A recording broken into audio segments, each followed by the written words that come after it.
Hello, good morning. कसे आहात सगळेजण? मस्त तर असाल. हे बघा, माझं सकाळचं काम चालू झालं होतं.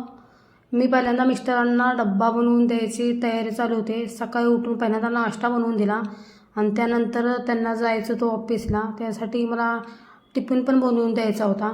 म्हणून बघा, इकडं माझी गडबड चालू होती आणि मी पहिल्यांदा पटपट इकडे चपात्या बनवून घेवाव्या बोलल्यात. आणि आज होता शुक्रवार, तर काय करावं जेवणामध्ये. त्यासाठी बोलले चला इकडे मी अंड्याची कढी बनवावी म्हणून इकडं मस्तपैकी अंडी बॉईल करून घेतलीत. अंडी बॉईल करून घेतले, तर मला अजून त्यासाठी मसाला पण बनवायचा होता.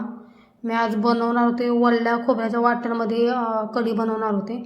आणि रोज रोज तर एकच टेस्ट खाऊन तर मी खूपच वैतागले होते. त्याच्यामुळे चला बोलले आज ओलं खोबरं घालून अंड्याची कढी बनवावी म्हणून त्यासाठी मी इकडे बघा, त्यासाठी नारळ पण मी फोडून घेतला होता. आणि मला तर माझा मुलगा पण झोपलेला होता. आणि त्यानंतर मला जेवण पण ते उठायच्या अगोदर मी पटपट इकडे जेवण बनवून घेते, कारण तो उठला तर मला काहीच करून देत नाही. आणि इकडे बघा चपात्या करून घेतला, तोपर्यंत इकडे देवपूजा पण उरकून घेतली. देवपूजा उरकून घेतल्यानंतर आणि इकडे मी अंड्यासाठी मसाला पण करून घेतला होता.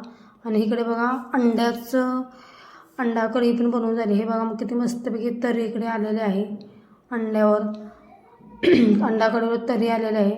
आणि मस्तपैकी आता इकडे माझं सगळं जेवण पण झालेलं आहे. आणि आजचा ब्लॉग इथंच एंड करते. बाय.